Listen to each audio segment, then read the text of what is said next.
அனைவருக்கும் வணக்கம்ப. தமிழச்சி அனுசூயா கற்பது தமிழிலிருந்து. இந்த பதிவில் நாம் காண இருப்பது தமிழ் இலக்கிய வினாக்கள் 25 என்கின்ற தொடர் பார்த்து வருகின்றோம். அதன்படி 2வது வினாத்தாள் இஸ்லாமிய காப்பியங்கள் பார்த்தோம்ப. அதனுடைய தொடர்ச்சியாக இந்த பதிவு அமைகின்றது. அதாவது 3வது வினாத்தாள். வீடியோவை முழுமையாக பாருங்கள். நன்றி. வாங்க வீடியோக்குள்ள போகலாம்.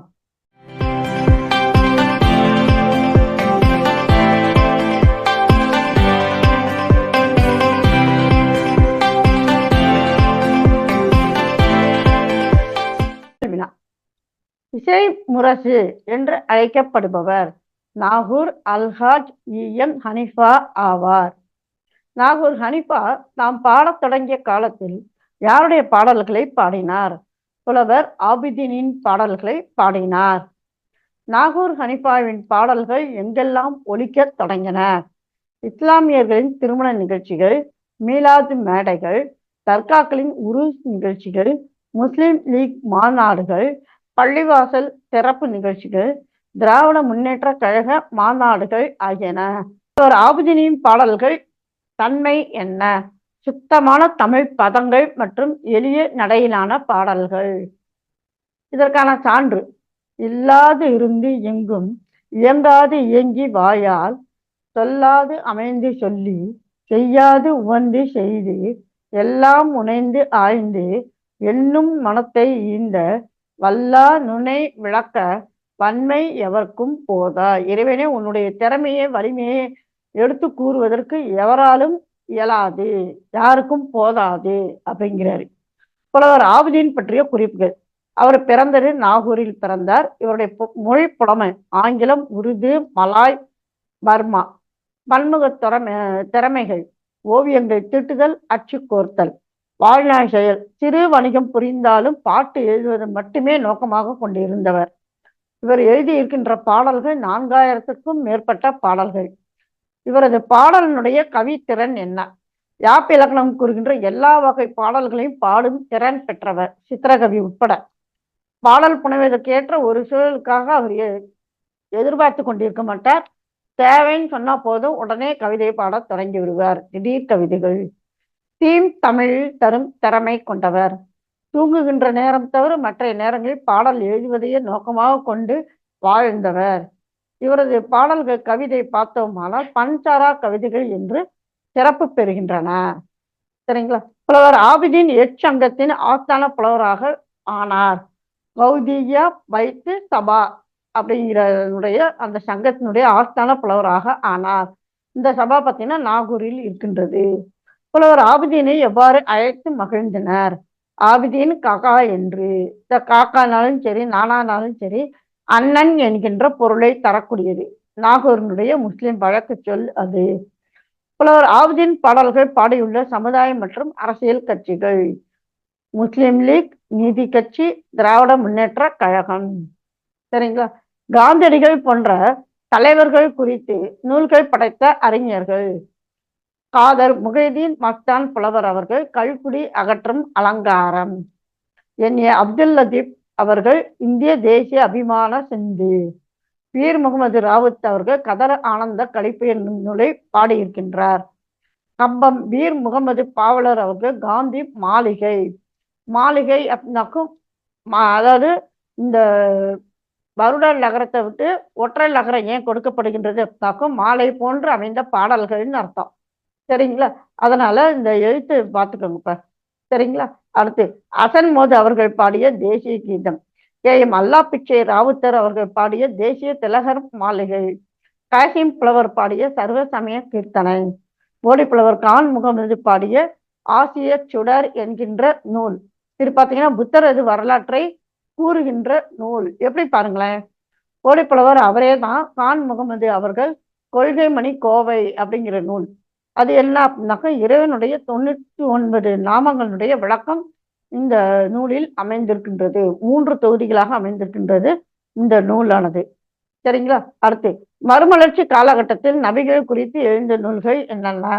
பனைக்குளம் மு அப்துல் மஜீது புலவர் அவர்கள் பாடிய நாயகம் என்பார். எம்.ஆர்.எம். அப்துல் ரஹீம் அவர்கள் பாடிய நபிகள் பெருமானாரின் வரலாறு, இது பார்த்தீங்கன்னா சித்திரக்கவி வகை. அடுத்து அலமனூர் அவர்கள் பாடிய ஞான ஒளிச்சுடர், காரை இறையடியான் அவர்கள் பாடிய நபி மொழி குறள். இது மிக முக்கியமான நூல், அதனால் நன்றாக பார்த்து கொள்ளுங்க இப்ப. சரிங்களா? நபிமொழி குறள், இதனுடைய குறிப்புகள் என்ன பாருங்க. இயற்றியவர் காரை இறையடியான் அவர்கள். இவருடைய இயல்பான பெயர் என்ன அப்படின்னா முகமது அலி. 1935 பிறந்தார், 1994 மறைந்தார். இந்த காரைன்னு சொல்லி பார்த்தீங்களா, காரை அப்படின்னா காரைக்கால் என்கின்ற ஊரை சார்ந்தவர். அந்த ஊர் தான் அவர் பிறந்த ஊர். சரிங்களா? இந்த நபிமொழி குறளினுடைய உள்ளடக்கம் என்ன அப்படின்னாக்க, நபிகள் பெருமானாருடைய 2000 நல்லுரைகள் அதில் அடங்கியிருக்கின்றன. அதனை குறள் வெண்பாவால் இயற்றியிருக்கின்றார். இந்த நூல் பார்த்தோம்னால் தொகுப்பு நூல். 19 இயல்கள் இருக்கின்றன, 200 அதிகாரங்கள் இருக்கின்றன.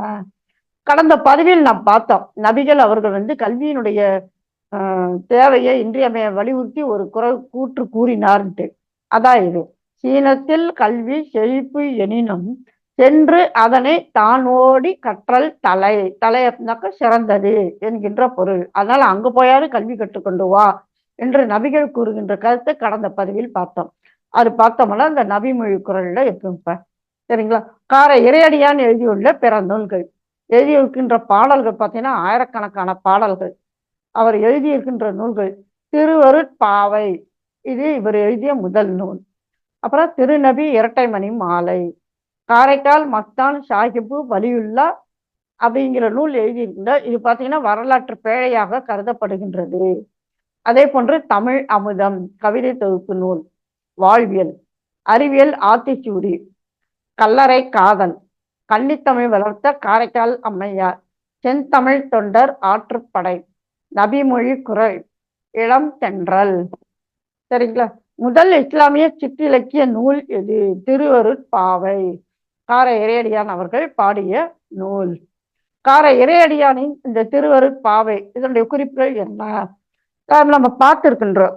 மாணிக்கவாசகருடைய திருப்பாவை, அப்புறம் ஆண்டாளுடைய திருவம்பாவை, இதெல்லாம் பார்த்திருக்கோம். அதனை அடியொற்றிய பாடல் நூலாக இது அமைந்திருக்கின்றது.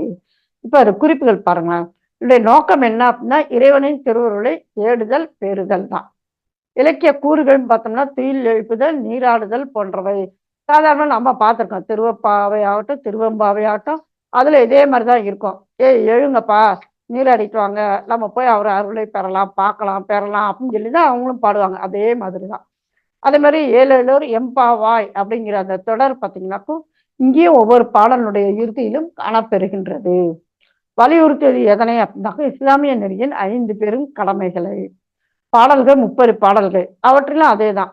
திருப்பாவையாட்டும் திருவம்பாவையாட்டும் 30 பாடல்கள், இதிலும் அதே போன்று 30 பாடல்கள். புனித ரமலான் மாத நோன்பின் போது 30 நாள்களும் இஸ்லாமியர் இல்லந்தோறும் பாடப்படும் வகையில் இந்த 30 பாடல்கள் அமைந்திருக்கின்றன. தலைப்புகள் பார்த்தோமானால் 6. அதாவது இறை, இறை நம்பிக்கை, தொழுகை, நோன்பு, பொருள், அறம், அருள்வெளி பயணம். இப்ப நம்ம பார்த்த தலைப்புகள் 6. ஒவ்வொரு தலைப்புலையும் 5 பாடல்கள், ஆக மொத்தம் 30 பாடல்கள் இந்த நூலில் இருக்கின்றன. இந்த நூலில் வர்ணனை பார்த்தோமானால் முதல் 2 அடிகள் உறங்கும் பெண்களை துயில் எழுப்புவது போன்று, நீராட அழைப்பது போன்று, அதே சமயத்துல பெண்கள் ஒருவரை ஒருவர் வர்ணித்துக் கொள்வதாக அமைந்திருக்கின்றது. இதனுடைய தொகுப்பு என்ன அப்படின்னாக்கும், இந்த நூலில் காணப்படுகின்ற தொகுப்பு வெற்றிகரமாக நோன்பு நோற்றது, 5 கடமைகளை உணர்ந்தது, அறம் செய்தது, தொழுகைகளை தவறாது கடைபிடித்தது, திருமறையை ஓதி உணர்ந்தது, இறை இல்லமாம் கபா மதீனா இவற்றின் சிறப்பை உணர்ந்தது ஆகிய இந்த 6ஐயும் அவர்கள் இஸ்லாம் மார்க்கத்தினுடைய அனைத்து கடமைகளையும் சிறப்புற செய்து முடித்ததாக அமைந்திருப்பதால் இந்த நூலின் தொகுப்பாக அமைந்திருக்கின்றது. சரிங்கப்பா, இந்த நூல் மிக முக்கியமான நூல்பா, பார்த்து கொள்ளுங்கள். திருவருட்பாவை. சரிங்களா? இனி அடுத்த வினாங்கப்பா. காரை இறையடியானின் திருவருட்பாவை என்னும் நூலுக்கு உரை எழுதியவர் யார்? பேராசிரியர் ச நசிமா பானு அவர்கள். காரை இறையடியானின் தமிழ் அமுதம் மற்றும் நபிமொழி குறள் ஆகிய நூல்கள் பெற்ற சிறப்புகள் யாவை? தமிழ் அமுதம் என்கின்ற நூல் 1987 தலைசிறந்த கவிதை நூல் என்று தமிழக அரசின் பரிசினை பெற்றது. நபிமொழி குறள் என்னும் நூலானது 1994. அதெல்லாம் என்ன செய்வாங்க அப்படின்னாக்கும், ஒவ்வொரு துறை சார்ந்துதான் நூல்களை தெரிவு செய்வார்கள். அந்த மாதிரி தத்துவம், சமயம், அறவியல் அப்படிங்கிற அந்த துறையில மிக சிறந்த நூல் இது என்று தெரிவு செய்யப்பட்டு முதல் பரிசனையும் பெற்றது. அதே சமயத்தில் பாராட்டு சான்றிதழையும் பெற்றது நபிமொழி குறள். அடுத்து மூன்றாவதாக இளம் தென்றல் என்கின்ற நூல், அது குழந்தை இலக்கிய போட்டியில் பரிசு பெற்றது. சரிங்களா? அடுத்து கார இறையடியானின் திருவருட்பா தமிழ் அறிஞர்களால் எவ்வாறு பாராட்டப்படுகிறது? ஆண்டாள் பாடியது திருப்பாவை, அது வைணவத்திற்கு. மாணிக்க வாசகர் பாடியது திருவெம்பாவை, அது சைவத்திற்கு. அவிரோத நாதர் சமண திருவெம்பாவை பாடியிருக்கின்றார், அது சமணத்திற்கு. அப்ப இந்த மூன்று சமயங்களுக்கும் எப்படி இந்த பாவை நூல்களாக இவை திகழ்கின்றனவோ அது போன்று கார இறையடியானின் திருவெம்பாவை இஸ்லாமியத்திற்கும் ஒரு பாவை நூலாக திகழ்கின்றது என்று தமிழ் அறிஞர்கள் பாராட்டுகின்றனர். சரிங்களா? கார இறையடியான் அவர்தம் தமிழ் தொண்டினால் பெற்ற சிறப்பு பெயர்கள்: கவி மாமணி, தனித்தமிழ் தென்றல். இஸ்லாமிய தமிழ் அறிஞர்கள் எழுதியுள்ள பிள்ளை தமிழ் நூல்கள் யாவை? நாஞ்சல் ஆரிது அவர்கள் பாளையம் தேசியம் பிள்ளை தமிழ், புலவர் SM.A. காதர் அவர்கள் வள்ளல் சீதக்காதி பிள்ளை தமிழ். அது தம்மை ஆதரித்தவர்களை மறவாது இருப்பதற்கு நன்றி கூறுவதற்காக இந்த மாதிரி நூல்களை பாடுவார்கள். சரிங்களா? அடுத்து தனித்தமிழ் இயக்க சிந்தனையாளர் மரமலையடிகள் முதலானவர் போன்று விளங்கிய இஸ்லாமிய தமிழ் அறிஞர் யார்? காரை இறை அடியான்.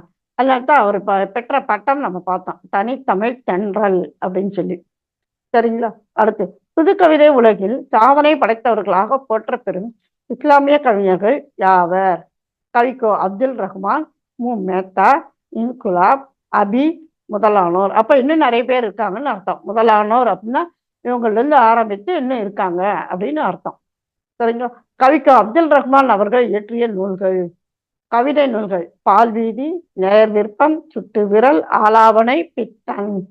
கவிதை திறனாய்வு நூல்கள் இன்று இரவு பகலில், அவளுக்கு நிலா என்று பெயர், கரைகளே நதியாவதில்லை, தலவை முட்டு, முட்டை வாசிகள், மரணம் முற்றுப்புள்ளி அல்ல, விலங்குகள் இல்லாத கவிதை, பூப்படைந்த சத்தம், தொலைபேசி கண்ணீர், காற்று என் மனைவி, உறங்கும் அழகி, நெருப்பை அடைக்கும் நெருப்பு, பசி என்ற சாதி முதலான நூல்களை எழுதியிருக்கின்றார். இன்னும் நிறைய நூல்கள் அப்படியே வரிசையா போகுது.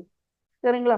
வசன கவிதை, இவர் எழுதிய வசன கவிதை நூல் சொந்த சிறைகள் என்னும் நூல் ஆகும். சரிங்க. கவிக்கு அப்துல் ரஹ்மான் தமிழ்துறை தலைவராக பணியாற்றிய கல்லூரி எது? வாணியம்பாடி இஸ்லாமிய கல்லூரி. கவிக்கு அப்துல் ரஹ்மானின் சாகித்ய அகாதமி விருது பெற்ற நூல் எது? ஆலாபனை. அதாவது இவர் பாக்கியா இதழி 42 வசன கவிதைகள் எழுதினார். அதனுடைய தொகுப்பு தான் இந்த ஆலாபனை என்பது. ஆமா, அது என்னமோ பாக்கியா இதழ், அதாவது இதழ்கள் நம்ம பார்த்துருக்கின்றோம்.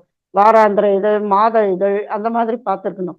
அந்த மாதிரி பாக்கியா, குங்குமம், ஜூனியர் விகடன், இந்த மாதிரி இதழ்கள் எல்லாம் இவர் கவிதைகள் ஒரு தொடர் போன்றே எழுதி வந்திருக்கின்றார். அவை ஒவ்வொன்றும் பார்த்தோமானால் நூல்களாக வெளிவந்திருக்கின்றன. அப்படி ஒரு வகை நூல் தான் இந்த ஆலாபனை என்னும் கவிதை நூல். சரிங்களா? கவிக்கு அப்துல் ரஹ்மான் அவர்கள் எழுதிய பயண கட்டுரை நூல் நரம்பு அருந்த யாழ். இது பார்த்தீங்கன்னா இந்த நூலில் ஈழத்தமிழருடைய அவர்களுடைய கடினங்களை, கஷ்டங்களை அவர் அந்த நூலில் விவரித்து கூறியிருப்பார். அவர்கள் கண்ணீர் கதை. கவிக்கு அப்துல் ரஹ்மான் அவர்கள் பெற்ற விருதுகள் என்னென்ன? கவியரசர் பாரி விழா விருது, தமிழ் அன்னை விருது, பாரதிதாசன் விருது, கலைமாமணி விருது, சிற்பி அறக்கட்டளை விருது, கலைஞர் விருது, ராணா இலக்கிய விருது, சாகித்ய அகாதமி விருது, கம்பகாவலர், பொதிகை விருது, கம்பர் விருது, அக்ஷர விருது, தீபக் ஆதித்தனார் இலக்கிய பரிசு, உமர் புலவர் விருது. ஆக இது வரைக்கும் இஸ்லாமிய தமிழ் அறிஞர்கள் அப்படிங்கிற பொழுது கவிஞர்கள் வரிசையில இன்னைக்கு நம்ம இசைமுரசு நாகூர் ஹனிஃபாலிருந்து நம்முடைய பேராசிரியர் வரைக்குமான கருத்துக்களை பார்த்தோம்பா. சரிங்களா? இதே போன்று இன்னும் சில இஸ்லாமிய தமிழ் அறிஞர்கள் இருக்கின்றார்கள். அவர்களுடைய பற்றிய கருத்துக்கள் அடுத்த பதிவில் நாம் காண்போம். சரிங்களப்பா? உங்கள் கருத்துக்களை மறவாமல் கருத்து பெட்டியில் கொடுங்கள். மீண்டும் ஒரு புதிய பதிவில் சந்திப்போம். நன்றி, வணக்கம்.